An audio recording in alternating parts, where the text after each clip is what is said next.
Sejam todos bem-vindos ao canal Evangelhos Boas Novas de Deus. E dando continuidade agora, ainda falando sobre o budismo, dando continuidade à série, vamos estar falando sobre os tipos de budismo, Mas antes, vamos só recapitular.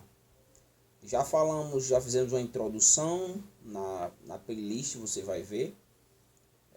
Fizemos uma introdução sobre o budismo, já falamos sobre o seu mentor, o Siddhartha Gautama, fundador do budismo, poderíamos dizer assim. Já trouxemos as características que são próprias do budismo.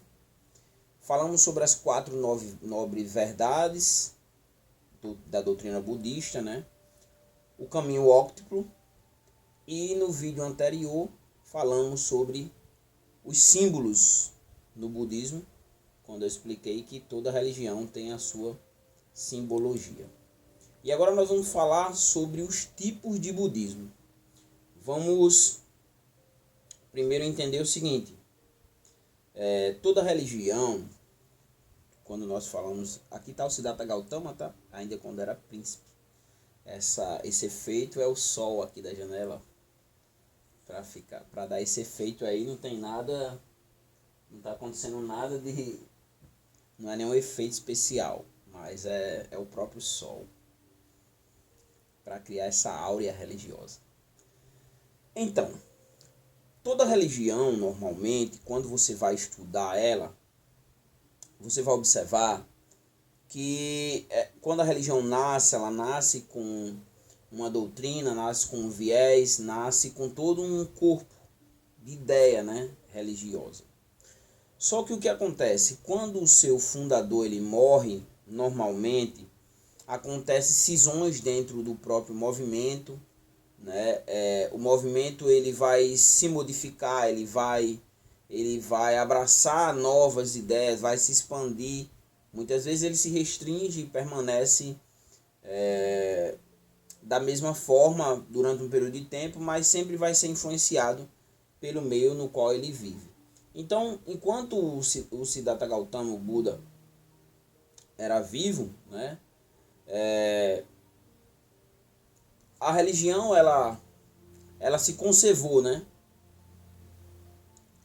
até que ele, claro, o Siddhartha Gautama morreu, e aí é onde vai acontecer as modificações, as cisões que aconteceu dentro do budismo, o próprio sincretismo, quando vai se adentrar dentro do budismo,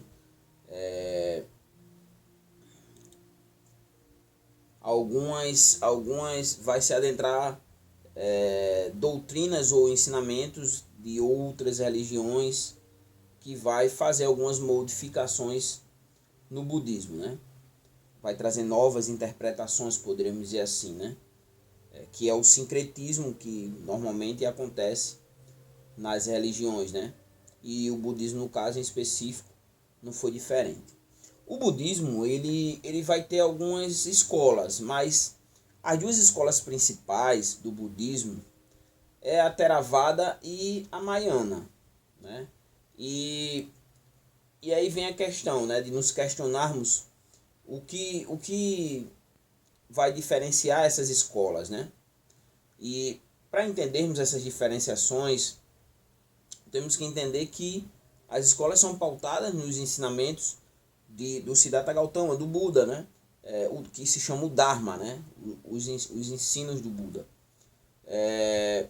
E você vai ver que vai haver divisões ao longo do tempo,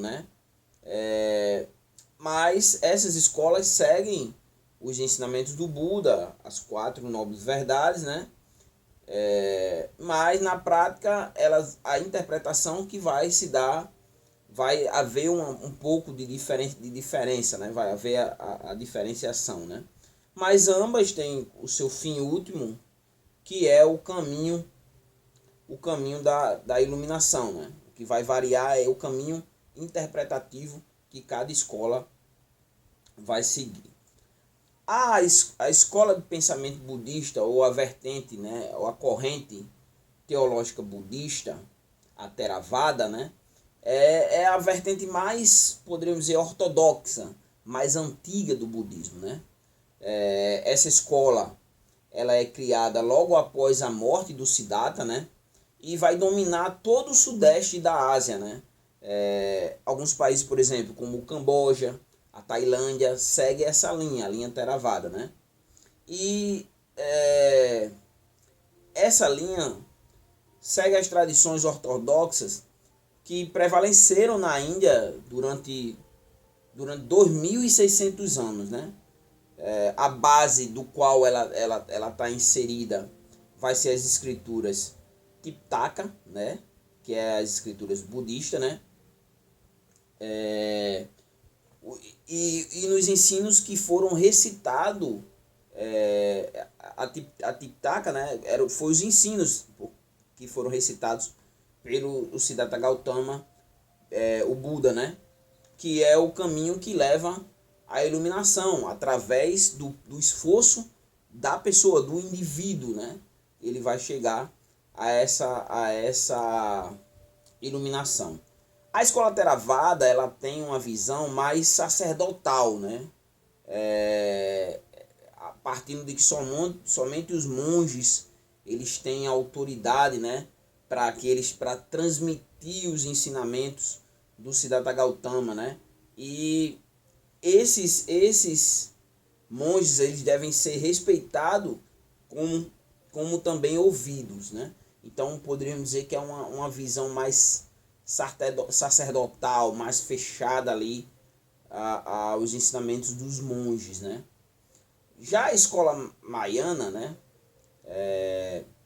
É uma escola que foi criada por pessoas leigas, por leigos, né? Praticantes leigos, por exemplo assim, que não são monges ou sacerdotes, né? Pessoas comuns.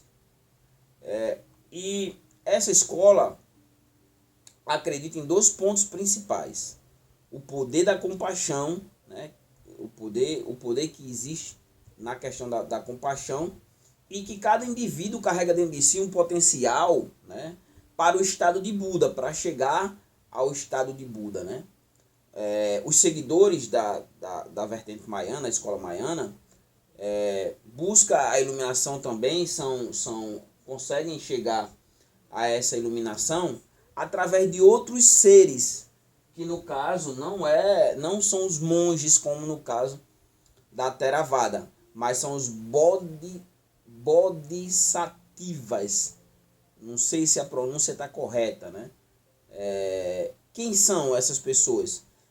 São pessoas que no caso estavam prestes à iluminação, já estavam chegando à iluminação, mas aí essas pessoas adiam a iluminação para ajudar outros a chegarem à iluminação. Essa escola de pensamento, a Mahayana, né, ela vai ser implementada mais no norte da Ásia, que vai surgir escolas, inclusive, a partir dessa vertente, né, vai surgir algumas escolas que, inclusive, é a que prevalece, é a que predomina no Brasil, né? Dentre essas escolas, nós temos o Zen Budismo, Budismo tibetano, Budismo terra pura, Budismo tântrico, que compõem exatamente, que surgiram através dessa escola, a escola Mahayana, né? Mas o budismo, essas duas são as principais. A Theravada, uma mais voltada para o monasticismo, mais fechada, né? Que os monges são os representantes para conduzir as outras pessoas à iluminação, né? Ao despertar.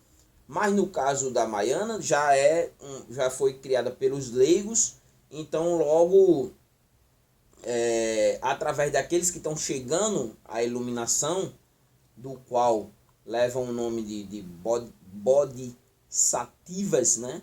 Podem conduzir outras pessoas, parar no tempo, porque já estão próximos à iluminação, e conduzir outros a também se tornarem despertos, né? Iluminados, se tornarem um Buda, né? Mas existem outras vertentes do budismo, né? Por exemplo, o budismo Nichiren, né? Por que leva esse nome, o budismo Nichiren? Por causa exatamente do seu mestre, que se chama Nichiren. e daí o nome budismo Nichiren, né? Foi fundamentado em cima dos ensinamentos desse cara, o Nichiren, né? Ele foi um monge japonês, e ele viveu no século XIII. Então, vai dar origem a essa vertente do budismo, que é o budismo Nichiren, né? E também temos o budismo Kadampa, né? Que é exatamente mais uma linha do budismo, mais uma vertente, mais uma escola de pensamento do budismo, que foi criado na Índia, né? E tem como seu grande mestre Atisha, né? É o grande mestre dessa escola do budismo Kadampa, né? Mas também temos o budismo tibetano, bem conhecido, né? Que também pode ser considerado, chamado de lamaísmo, né? Lamaísmo, né? E é muito forte aqui no Brasil, por exemplo. Essa vertente, o budismo tibetano, ele é bem forte, é praticado aqui no Brasil, que tem como seu líder, é complicado os nomes, então às vezes a pronúncia pode não sair de uma forma correta, né? Mas o seu líder é Tenzin Gyatso, né? E ele tem uma figura, o budismo tibetano, uma figura representativa, né? Que é o Dalai Lama. É exatamente a figura representativa do budismo tibetano, como eu falei, é muito forte no Brasil. Então essas são as vertentes, né, das escolas budistas, né, as duas principais, Theravada e Mahayana. Theravada é a vertente mais antiga, mais ortodoxa, poderíamos dizer assim, né, que tem como os seus textos, os textos escritos, o Tipitaka, né, que foram os ensinamentos recitados oralmente por Buda, né, que leva as pessoas ao caminho da iluminação. E no caso da Mahayana, foi criada uma escola por leigos. E aí nós temos todas as outras vertentes das escolas, né? O que nós precisamos entender com relação a isso? A religião, ela está sempre, seja ela qual for, as religiões, elas estão sempre em movimento. Depois eu vou fazer um vídeo aqui de como surgem as religiões, né? Como pode surgir, inclusive, mais uma religião nova, como elas surgem, a partir de que elas surgem, na antiguidade, como elas surgiram, como as pessoas foram tendo contato com o transcendente e aí dando vazão às religiões, né? Pretendo também falar sobre os mitos propriamente dito, falar sobre os ritos, falar sobre os símbolos, um vídeo só sobre os símbolos, nesse caso abrangente, como as religiões veem a morte. Isso a gente vai trabalhando aos poucos, né? Porque o intuito agora é jogar no canal, falar sobre todas as religiões. Então aqui a gente encerra mais esse vídeo, né? Agora falamos sobre as vertentes do budismo e faltam só mais 2 vídeos para a gente encerrar essa série sobre o budismo. No próximo vídeo a gente vai falar qual é que é a diferença entre o budismo e o hinduísmo, já que ambos surgiram no mesmo lugar, né? O budismo surgiu na Índia e na Índia também o hinduísmo já existia, né? Quando o budismo surgiu. E o último vídeo vai ser bem curtinho, vai ser o budismo no Brasil. E aí a gente encerra essa série e aí progressivamente depois eu vou estar trabalhando o budismo de uma forma mais profunda, os termos e os significados de cada termo, de cada doutrina. Agora é somente um panorama da religião. Também já comecei a preparar, vou falar sobre o candomblé. Para quem não conhece o candomblé, o que é o candomblé? Lembrando sempre que a metodologia que eu utilizo é a partir da fenomenologia da religião, de forma descritiva e não apologética. Então muitas pessoas podem achar estranho que estão no canal, mas não tem a intenção de ser apologética e de atacar a religião. Não, é apresentar a religião apenas como uma cultura religiosa, né? E aí, se você gostou do vídeo, dá o teu like aí, gostei ou não gostei, e compartilha o vídeo para que outras pessoas tenham acesso ao conhecimento. Então é isso, né? Desejo tudo de bom para vocês e damos continuidade no próximo vídeo onde a gente vai falar sobre as diferenças entre budismo e hinduísmo.